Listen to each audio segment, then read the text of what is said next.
Nagaan Waaqayyoo isiniif haa ta'u. Akkam jirtu fayyaa keessanii? Inni nagaanuu kennu Waaqayyoo eebbifamu. Egaan yeroo muraasaaf sagalee Waaqayyoo isinii hiruu barbaadeen jira. Dhugumumsi cimaanis jira.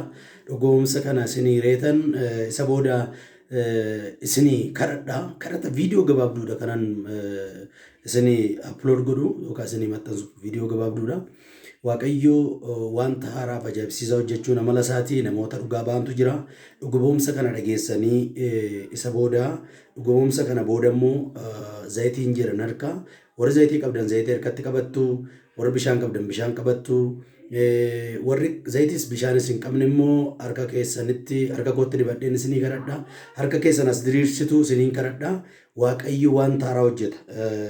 Dhugumsa kana dhageenyeetu isa booda an itti fufee isiniin kadhadha. Waaqayyo wanta haaraa hojjetu hin dagatina. Jireenya tokko tokkoon keessanii keessatti mana keessa teessanii kan hordoftan, iddoo hojii teessanii, konkolaataa keessa teessanii karaa adda addaatiin hordofaa kan jirtan Waaqayyo wanta haaraa hojjeta. Wanta haaraa hojjechuu Waaqayyo amanaa. Ani isiniin kadhadhaa waan keessan kan kufeen ka'a. Ani isiniin kadhadhaa waan keessan kan du'een ka'a. Ani isiniin kadhadhaa waan keessan iddoo gadhiise iddoo qabata. Ani isiniin kadhadhaa kan iddoo gadhiise tasuma hin jiru ittiin jiraachuu jalqaba. Ani isiniin kadhadhaa Waaqayyo waan keessan du'een kaasa. Waan du'e kaasuun amala isaati. Waan hin jirre jiraachisuun amala isaati. Waan haaraa gochuun amala isaati. Kanaaf dhugumsa kana dhageenye isa booda waliin kadhanna. Nagarra caaluu nagaa Waaqayyoo Waaqa jiraataa isiniif haa baay'eetu nama Waaqayyoo akkam jirtu fayyaa keessan miti. Ani baay'ee tokko nagaa kooti galanni Kiristoos isa nagaa nuu kenneef haa ta'u. Waan hunda keessatti nagaa guutuun qaba. Gooftaan nu gargaaree bakka jiraannuuf kallattii jirru hundumaatti nu gargaaree maqaan isaa ulfaatu. Egaa fedha Yesuus taanaan nagaa reegannee akka nagaa ulee gaafannu godhe Waaqayyo maqaan isaa ulfaatu. Gooftaan baraaf jireenya keessan kaayuuf karoora keessan haa eebbisu eebbifamaa isiniin jechuun jaaladha maqaa Yesuusiin. Maatiin keessan hundumtuyyuu maqaa Yesuusiin haa eebbifaman eebbifama maqaa Gooftaa Yesuus Kiristoosiin. Egaa ani maqaan koo Abarraashin jedhama. Amma kana jiru immoo biyya Beerut keessa jechuudha. Gooftaan galata ulfina argatu. Egaa gooftaadhaaf galanni haa ta'u. Kana dura dhugaa baatiin qaba jechuudha. Waaqayyo karaa keessan waan dinqiinaaf hojjete jechuudha. Liivii keessa feesbuuk irratti yeroo hundumaa nan hordofan ture. Yeroo baay'ee nan hordofa jechuudha. Achumarraan baay'ee natti tola jechuudha. Kadhata keessan dhaggeeffadhu. Achumarraan immoo naa kadhattanii turtan jechuudha. Achumaan bilbila keessan sini bilbila himuudhaan naa kadhattanii turtan jechuudha. Gaafa isin naa kadhattan jechuudha. Bishaan irratti illee naa kadhattanii egaa ani waggaa hedduun lakkoofsisa biyya Beerut kana keessatti. Rakkina hedduu jira jechuudha biyya kana keessa garuu Waaqayyo Kiristoos Yesuus anaan eegee maqaan isaa ulfaatu. Gaafa isin naa kadhattan sana jechuudha. Gaafuma isin naa kadhatan sana dura abjuu gaariin abjuudhaan ture dhugaa Waaqayyo abjuun koo sirrii miti jireenyi koo sirrii miti. Kanaa booda wanti hundumtuu abjuun keessii deebi'aa. Kanaa booda daandiin kee banameera. Wanta ati mokkortee dadhabde kanaa booda maqaa Yesuus Kiristoosiin ba'uunsiif ta'anan baatte isa mokkortee naaf kadhattan jechuudha dhugaadha. Kanaa booda daandiin kee banameera jettanii naa kadhattan jechuudha. Achitiin booda abjuuma seeraarra hin arguun ture jechuudha. Gaafa isin naa kadhattanii sana kaastanii jechuudha. Achi booda galgala sana abjuuma ofirratti argachuudha. Abjuu gaariin arge duratti garuu buufatu na doorsisa jawweetu na doorsisa harka koo kanarra dhufee deema jawween jechuudha galgala bakka hin ciisu. Achi booda manyataa sana nan baqadhe dhugaadha baqadhe taniin bakka saalonii keessa rafachuudha soofaarra jechuudha. Maaliif sodaadheen bakka irra furrumni sinaaf fudhatusuma abjuu fakkeessee jawween kun dhufee harka kee irra na deema na ciniina ture. Akka ittiin dhiphadhan ture. Nan bu'a ture galgala irra nan qaba cannaqamaan bulan nan sodaadha manyataa sana seenuu natti ulfaata jechuudha manyataan suni.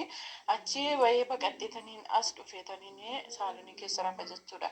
Achi sinnaaf kadhattan bishaan irratti gaafa sana gaafa sin bishaan irratti naa kadhatan mana sana keessa naayyuu naaf facaatu kiyyaaf illee na dhugee gaafa dhuguu waan dinqiin irratti hojjetame jechuudha. Dhugaadhaan faarfannaa sin jedhee man barreessa malee hin faarfadhu somaa sin jedhu humna guddaatu natti dhufe bakka humna guddaan narra buufate humna tokko narra dhufe abidda wayii sana marraan dhaabnetu jireenya kootti qabate bakka jechuudha. Akka na godhu bakka amni tokko na guute jechuudha. Isaatiin booda faarfadhu na godha. Faarfannaatu na guuta bakka faarfannaa matu akkumatti dhufee afaan kootti gala jechuudha. Galanni Yesuusiif haa ta'u. Kaza mana sana keessatti bishaan nan facaasee abjuus waan gaariin arge. Amma narra fachuudha gaafa nuti keessa rafumti tokko hin jiru. Abjuun koos naasirratti ni jawween harka koorra na deemu ni boofta harka koorra wanta ta'e kunoo barruu harka koo keessa na arraabu hin jiru jechuudha. Galanni Yesuusiif haa ta'u. Nan arraabumti hin jiru irra koo gaarii abjuuma gaariin argee bula jechuudha. Galanni Yesuusiif haa ta'u. Ni lammataan immoo bishaan kana jechuudha mana keenya facaasee waan isaan nyaatan nan kennaaf jechuudha. Naaf raafuma garaan isaanii dur garuu jechuudha. Egaa galuuf yeroo meeqa mokkoreen ture. Yeroo duraa waggaa 3 fixeenan gala jedhee qixaa'ee shaantaa koo qopheeffadhe gaafan galuu jedhu abiddi wayii beerot kana keessatti qabate jechuudha. Waggaa darbechumaan isas nan hafe jechuudha. Ammas immoo jalqabee hundumaa nan gala maaluu jennaan hin galtu naan jedhan jechuudha. Hin galtudha damooza baay'een biraa qaba. Damooza kee hundumaa dhiisi qodaa sumaa hin bitattu akkumatti harka kee duwwaa gali naan jedhan. Yaa Waaqayyo akkamittiin harka duwwaa gala yaa Yesuus maal jedheen harka koo duwwaa gala dhimpaayeen ofitti bu'an ture. Kazaa ituman kanaan jiru jechuudha. Galtu naan jedhan jechuudha. Birriin immoo hin jiru naa kaffalaan jiran damooza. Garuu damoosni koo hanji'a baay'ee irra ta'e jechuudha. Akkamittan hojjedha. Nazaaman hojjedha yaa Waaqayyo akkumattan dafqa godhetan baay'ee of keessatti hin gadda yookaan hin galu yookaan immoo hojjedhee homaa tokkoon argadhu yookaan biyya kootti hin galledheen baay'ee of hancee ba'an ture. Galanni Yesuusiif haa ta'u. Achi booddee isaanoo bishaan sana waan isaan dhugan kanatti naqee kan kennaaf jechuudha. Kan dhugan hin jira jechuudha. Maatii yaa'u biyya keenya hin jiru ijoolleen biyya Arabaa keessaa fi akkasitti naqeen kennaaf jechuudha. Akkasitti tuman garaan isaanii fumaaf naaraaf gaggeessinaa kadhattan jechuudha. Akka carraa ta'e immoo dikkisii wayii jira guyyaa sana jechuudha. Dikkisii sana dikkisisaa jiru. Namni alaa nyaachaa jiran immoo akkuma carraa maarbee tokkoon kushinaa keessa jirra ture. Mucaan tokkos na bira jirti. Amma kun Waaqayyo nu gargaaree ishee wajjin galaa turre wajjin galaa irra jechuudha. Waluma faana hojjetame tikkeetti. Kaza ufuma isaaniitti dhufaniitu galuu barbaaddaa naan jedhan ni jedhe bakka galiin galta naan jedhan dura dhugaadha san qixa hin galtu jedhan ay ganaa achi ture malee hin galtu amma naan jedhan dura jechuudha hin galtu amma taa'e booda ji'a 11 ji'a 12 keessa galta maalitti ganaa jechuudha ganaa ammayyuu ganaa nuti ji'a meeqa keessa jirra ji'a 8 keessaa buuf ji'a 9 ganaa ji'a amma kanaa teessa malee hin galtudhaan ana akkamitti annatsaa taa'eetu manoof ceebboo achitti booda dhufanii ma jechuudha bakka nuti sana hojjedhutti Yesuus geetaa dinqee hin galtaa naan jedhan waan jedhu wallaale een jedhan hin galtaan een nan galaan jedhan bakka hin galtaa mi'a keessii binnaa hin galtaa damooza kee immoo gimmaashallee itti si galchina malee yookaan yoo birrii dhabne gimmaashaan si galchina birrii qabaanne immoo hankeenyaan kunnees si galchina isaatiin booda birrii kee immoo siif laanna gimmaashaa siif laanna hambira oolsa kaan dadhabne arganne immoo si kennina gimmaashaa si kennina hin galta bakka tikkeettiin siif hojjetameera naan jedhan. Jennaan tikkeettiin kee hojjetameera naan jedhan akka yoom hojjettiiftan inna ayyaani bilbilii hojjetameera tikkeettiin hin galta naan jedhan dhugaa Waaqayyooti jechuudha. Yesuus Kiristoos guddaadhaan hin gammade waan hin jedhu wallaan isaan baanan achumatti jilbeeffadhe jechuudha.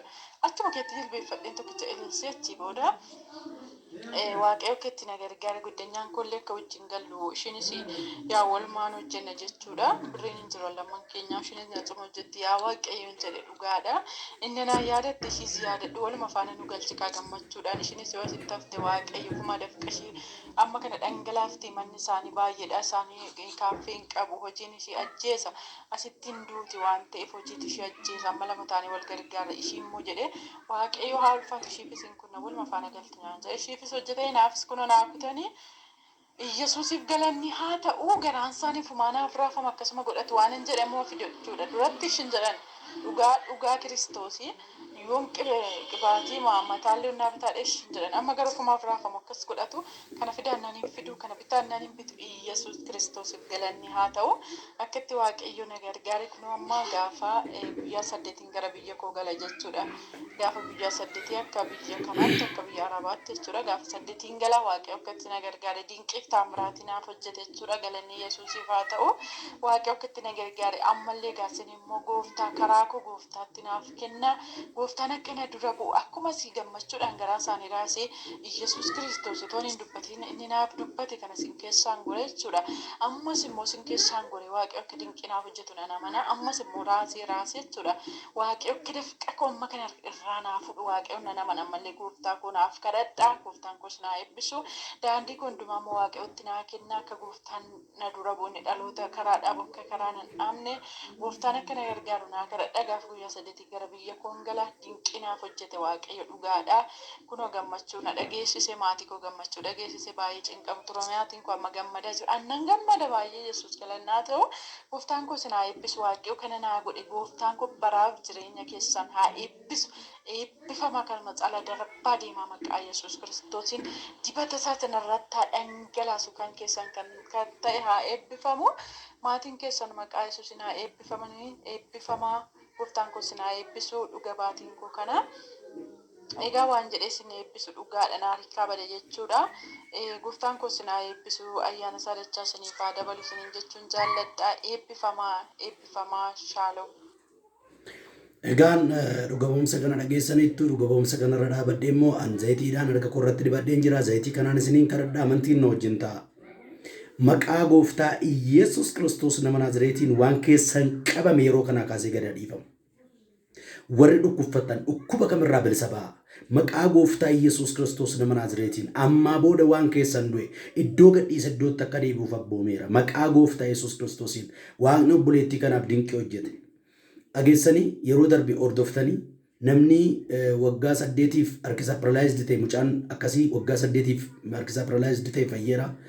Kaanserii kan qabdu fayyiteetti waaqayyo wanti gurguddaa hojjete hojii kan hin qabne illee hojii argateera. Maqaa gooftaa Yesuus Kiristoosiin eessayyuu ta'a daawwadha. Yeroo kanaa kaasee harki waaqayyo jireenya keessa irratti dinqii hojjetu.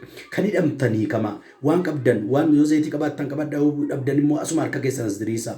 Humna dhiiga Yesuus Kiristoosiin yeroo kanaa kaasee keessumaa ijoolleen keenya biyyoota adda addaa jirtan amma rakkina jala kan jirtan biyya hambaa kan jirtan dafqa keessan qabamee kan jiru hiikeera humna dhiiga Yesuus Kiristoosiin humna dhiiga olichaa ni hiikeera. Humna dhiiga olichaa ni hiikeera. Yeroo kanaa kaasee hiikamsa sana irratti labseera. Mana keessa irratti hiikamsa labseera. Gaa'ela keessa irratti hiikamsa labseera. Warri dhukkubfattanii ciisa jirtan humna dhiiga Yesuusiin ka'a. Humna dhiiga Yesuusiin ka'a. Humna dhiiga Yesuusiin ka'a. Yeroo kanaa kaasee hiikamsi guddaan mana tokko tokkoon keessanii irratti ta'eera. Humna dhiiga Yesuusiin waan haaraan ta'eera. Eebbifama. Gooftaa Yesuus Kiristoos na eebbisu. Kadhata kana booda an amantii waan kadhadheef amantiin fudhadha. Kadhata kana booda immoo galata guddaadhaan wal argina. Subscribe godha. Waaqayyo immoo wanta haaraa wanta dinqisiisaa jireenya keessa irratti hojjeta. Viidiyoo kana share gochuu subscribe gochuun dagatina. Maqaa gooftaa Yesuus Kiristoos waan haaraan hunda keessa irratti ta'eera. Yeroo xiqqoo booda galataan deebinee wal argina. Waaqayyo baraaf jireenya keessa na eebbisu ulfaadhaa eebbifama. Tokko tokkoon keessa irraa immoo dhuga ba'umsa haaraan eega humna dhiiga Yesuus Kiristoos hunda keessanii ta'eera.